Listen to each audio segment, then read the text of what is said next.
Good Saturday afternoon from Abington, Massachusetts, and Orphan Car Garage. This is our YouTube channel, and thank you for tuning in. It's early April here in Massachusetts, and what better way to ring in the springtime than with two affordable convertibles. Here we have in front of us two from the Chrysler Corporation, the first one being from 1988 and the second one to the left being from 1992.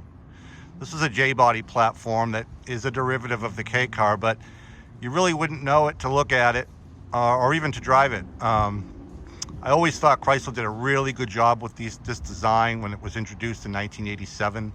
I always thought these cars looked far more expensive than they were. I believe the advertising slogan was "Beauty with a passion for driving." That might have been a little bit of exaggeration, but overall, I think Chrysler hit it out of the park with this design, given the fact that it was based on the K-car underpinnings, which, as we know, is quite a different look than these cars. So here we have two. The first, like I said, being from 1988.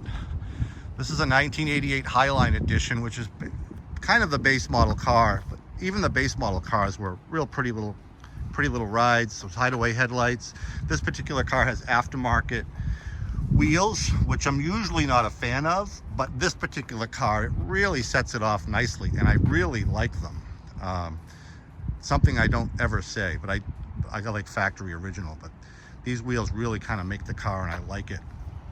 This car in particular, we're going to start here with this one. This is a 1988. Like I said, this is the second year of production for the J-body convertible, the first full year. And this is a pretty base car. This was ordered, and I have the paperwork to back it up. This car was ordered by a Chrysler executive out in Michigan. He kept the car until just last year. So it was a one-owner car up until just last year. He special ordered this car. It didn't take him long to special order it because he only checked one box on the option sheet. And that was, believe it or not, a sport handling package.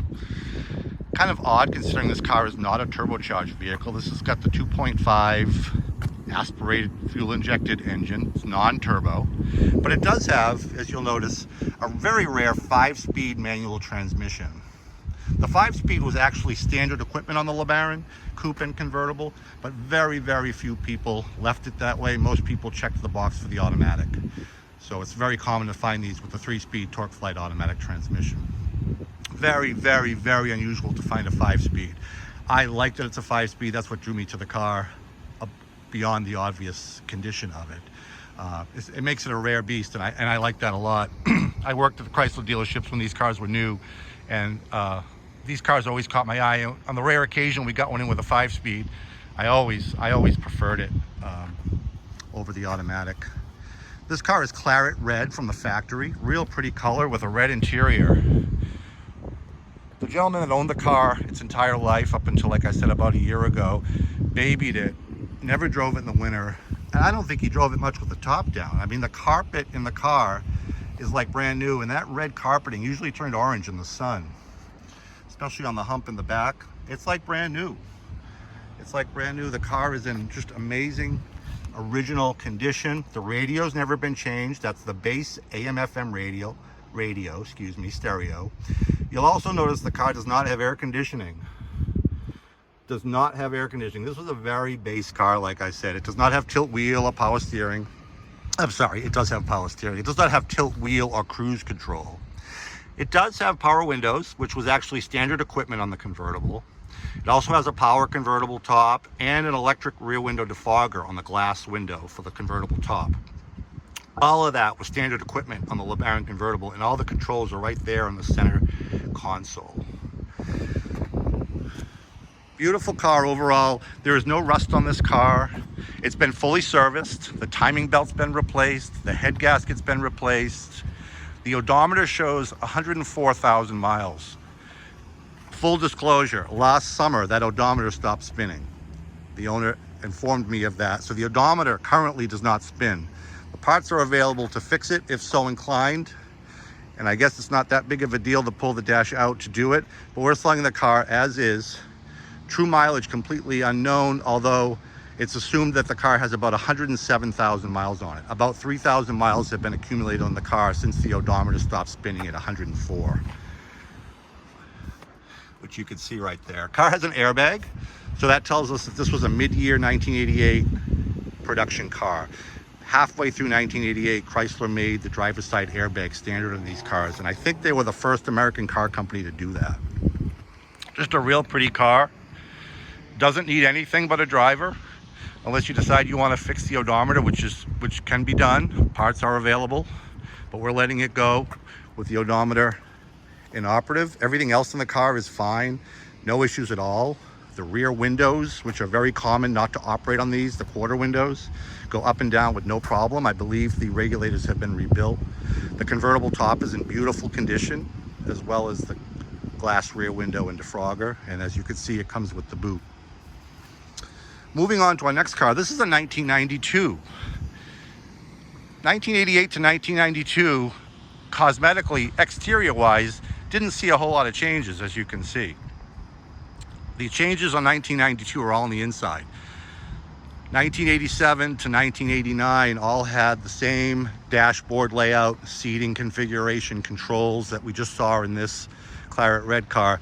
And in 1990, Chrysler really upped the ante, and they redesigned the interior. A whole new dashboard in 1990. This is a 1992. This configuration lasted throughout the J-body's lifespan, which ended in 1995. So from 1990 to 1995, you'll find these same interiors. A little bit more luxurious. Lots of comfort. This car, again, is very clean. This is also a one long-term owner vehicle from Indiana. Amazingly babied. This car does have air conditioning, and it works, blows very cold, and it's been converted to R134 refrigerant. It also has an automatic transmission. You'll see that the transmission selector is missing the plastic slide. Those are non-existent. Chrysler discontinued those years ago. There are very few used ones available because most people that have these cars need one. I did see a blurb somewhere online where someone actually made one themselves out of, believe it or not, a rubber stair tread from Home Depot.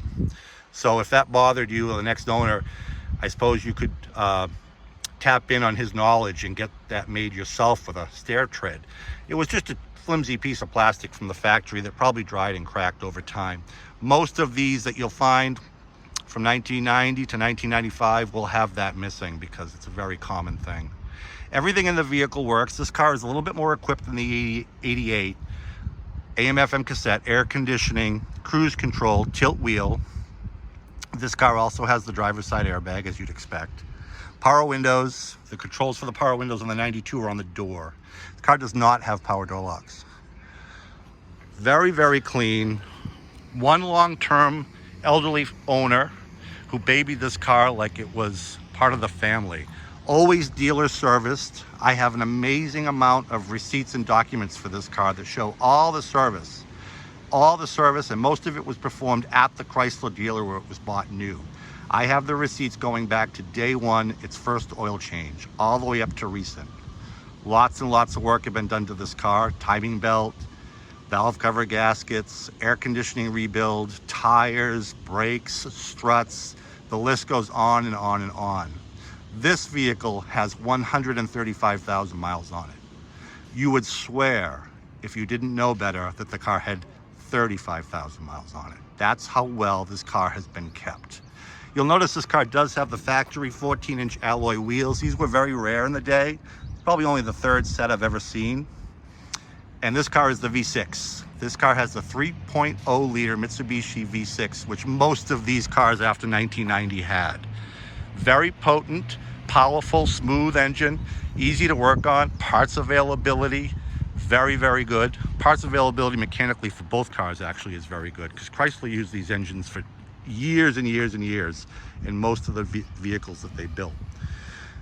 One thing you probably already noticed about this car is its color. I believe it was called Mist Aqua in 1992. Very unusual to find. I've only seen a couple of these in this color and it's striking. I believe it absolutely makes the car. Just a real pretty car. Neither of these cars have ever been in any accidents. There's no rust on either car. Both cars have always been garaged and maintained, like I said. So now we get to the pricing. We're Orphan Car Garage, so we sell everything reasonably. We try to bring the hobby to everyone that can possibly get into the hobby without breaking the bank. The 1988 Claret Red 5-speed car, we're asking $4,900 for. The 1992 Mist Aqua car, we're asking $5,500 for. You can't go wrong with either car, just a preference thing. 5-speed or automatic, 4-cylinder or V6. Both cars are very comparable in condition. Neither car needs anything to speak of. Both cars can be driven daily without any issues, and both cars look absolutely spectacular. If you're interested in either one, give me a shout. Check out my website, orphancargarage.com. Give me a call at 508-954-8090. Like me here, make a comment here. Find us on Facebook. I have a very active Facebook page where most of our new arrivals get posted. Orphan Car Garage Facebook. That'll about do it for me today. I'm gonna get these cars in before we get another shower, another spring shower, get them dried off and put away because they're not used to being out in the rain. Take care.